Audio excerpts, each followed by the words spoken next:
नमस्कार दोस्तों। कमला देवी चट्टोपाध्याय, जन्म 3 अप्रैल 1903, मैंगलोर, कर्नाटक। स्वर्गवास 29 अक्टूबर 1988। स्वतंत्रता संग्राम सेनानी और समाज सुधारक।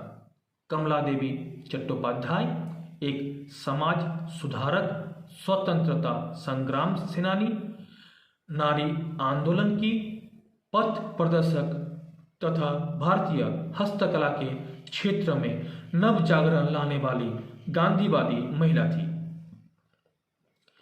यह एक सामाजिक कार्यकर्ता, कला और साहित्य की समर्थक भी थी। जिंदगी की तन्हाई और महात्मा गांधी के आह्वान के चलते वे राष्ट्र सेवा से जुड़ गई थी। देश के हस्तशिल्प और हस्तकला क्षेत्र को एकीकृत करने और उसे राष्ट्रीय स्तर पर एक नई पहचान देने वाली कमला देवी चट्टोपाध्याय को महात्मा गांधी बहुत मानते थे और इस निर्भीक स्वतंत्रता सेनानी को उन दिनों गांधी जी ने सुप्रीम रोमांटिक हीरोइन का खिताब दिया था। कमला देवी ब्राह्मण होते हुए भी समाजवादी थी। बालिका बधू होते हुए भी ये स्त्री अधिकारवादी थी। ये एक ऐसी राजनेता थी जिन्हें कुर्सी की दरकार नहीं थी। राष्ट्रभक्ति का जज्बा ऐसा था कि आज़ादी के बाद इन्होंने सरकार द्वारा प्रदत्त सम्मान को स्वीकार करने से इनकार कर दिया। देश के विभाजन के बाद उन्होंने शरणार्थियों के पुनर्वास में अपने आप को लगा दिया। वे गांधी जी, जवाहरलाल नेहरू, मौलाना अबुल कलाम आजाद, सरोजिनी नायडू तथा कस्तूरबा गांधी से बहुत प्रभावित थी। जब ये लंदन में थी तभी से महात्मा गांधी के असहयोग आंदोलन से वर्ष 1923 में जुड़ गई और भारत लौट आई। यहाँ आकर ये सेवा दल तथा गांधीवादी संगठनों में अपना योगदान देने लगी। दोस्तों, इनका प्रारंभिक और पारिवारिक जीवन इस प्रकार रहा। कमला देवी चट्टोपाध्याय का जन्म 3 अप्रैल 1903 को मैंगलोर, कर्नाटक के एक संपन्न ब्राह्मण परिवार में हुआ था। ये अपने माता पिता की चौथी और सबसे छोटी पुत्री थी। इनके पिता अन्नथाया धरेश्वर मैंगलोर के डिस्ट्रिक्ट कलेक्टर थे। इनकी मां गिरिराज बाई अच्छी पढ़ी लिखी, संस्कारी और निर्भीक महिला थी जो कर्नाटक के एक संपन्न परिवार से ताल्लुक रखती थी। इनकी दादी स्वयं प्राचीन भारतीय दर्शन की बहुत अच्छी जानकार थी। इस प्रकार के वातावरण में परवरिश होने के परिणाम स्वरूप ये स्वयं भी तर्कशील और स्वावलंबी थी, जो उनके जीवन में आगे चलकर काम आया।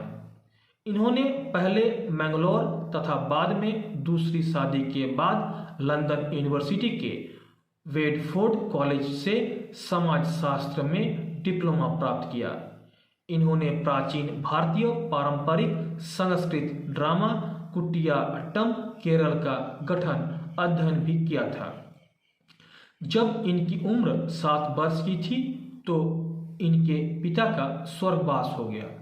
ये बाल विवाह का शिकार हुई और उनकी पहली शादी अत्यंत छोटी उम्र यानी 12 वर्ष की अवस्था में कृष्णा राव के साथ वर्ष 1917 में हुई, परंतु दुर्भाग्यवश 2 वर्ष के अंदर ही कृष्णा राव की वर्ष 1919 में मृत्यु हो गई तथा अपनी स्कूली शिक्षा के दौरान ही ये विधवा हो गई।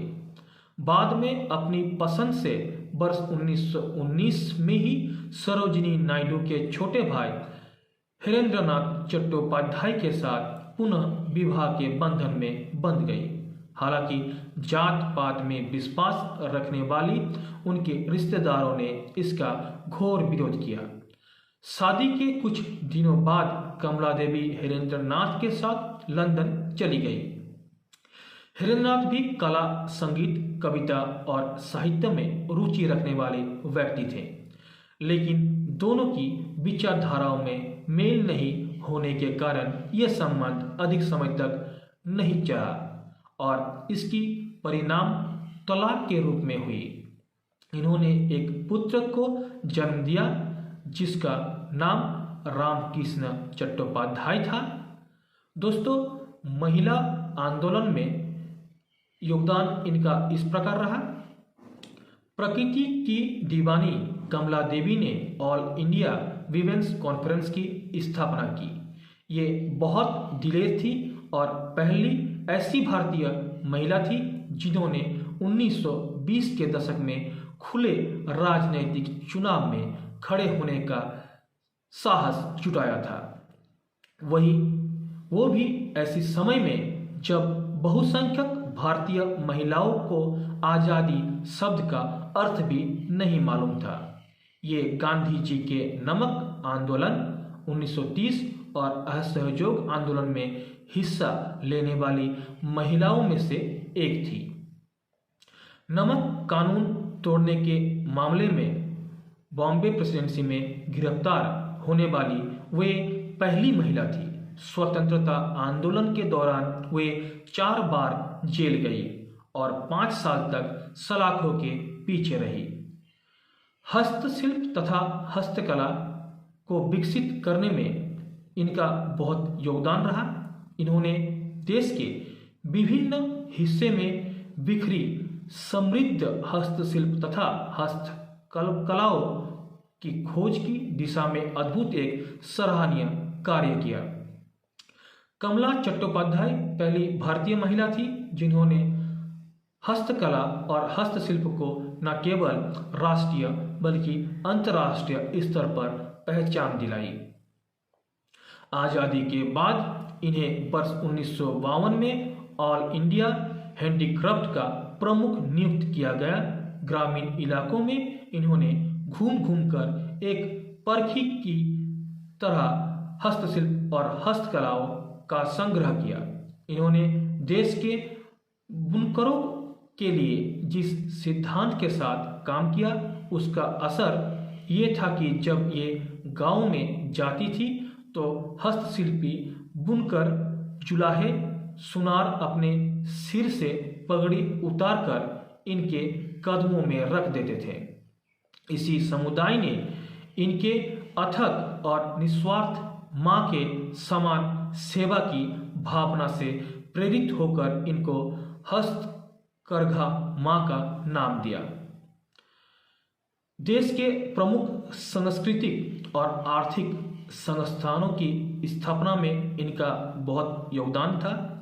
भारत में आज अनेक प्रमुख सांस्कृतिक संस्थान इनकी दूरदृष्टि और पक्के इरादे के परिणाम है, जिनमें प्रमुख है नेशनल स्कूल ऑफ ड्रामा, संगीत नाटक अकादमी, सेंट्रल कॉटेज इंडस्ट्रीज, एम्पोरियम और क्राफ्ट काउंसिल ऑफ इंडिया।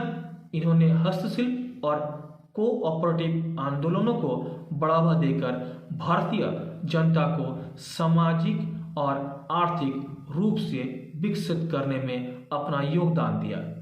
हालांकि इन कार्यों को करते समय इन्हें आज़ादी से पहले और बाद में सरकार भी संघर्ष करना पड़ा।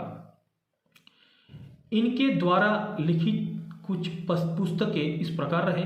इन्होंने the awaking of Indian women वर्ष 1939, Japan it's weakness and strength वर्ष 1943, अंकल सैम एम्पायर वर्ष 1944, इन वॉर टर्न चाइना वर्ष 1944 और टूडर्स नेशनल थिएटर नामक पुस्तकें भी लिखी जो बहुत चर्चित रही।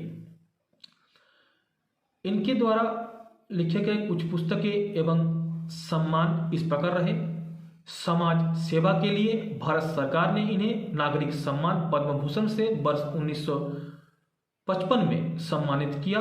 वर्ष 1987 में भारत सरकार ने अपने दूसरे सबसे बड़े नागरिक सम्मान पद्म विभूषण से इन्हें सम्मानित किया। सामुदायिक नेतृत्व के लिए वर्ष 1966 में इन्हें रेमन मैग्सेस पुरस्कार से सम्मानित किया गया था। इन्हें संगीत नाटक अकादमी के द्वारा फेलोशिप और रत्न सदस्य से सम्मानित किया गया। संगीत नाटक अकादमी के द्वारा ही वर्ष 1974 में इन्हें लाइफ टाइम अचीवमेंट पुरस्कार भी प्रदान किया गया था। यूनेस्को ने इन्हें वर्ष 1977 में हैंडीक्राफ्ट को बढ़ावा देने के लिए सम्मानित किया था। शांति निकेतन ने अपने सर्वोच्च सम्मान देसी कोट्टम से सम्मानित किया। दोस्तों, वर्ष 29 अक्टूबर 1988 में वे स्वर्गवासी हो गए। तो ये थी इनकी जीवन से जुड़ी कुछ बातें। वीडियो को लाइक कीजिए, सब्सक्राइब कीजिए चैनल को और वीडियो को शेयर कीजिए। जय हिंद, वंदे मातरम, जय भारत माता।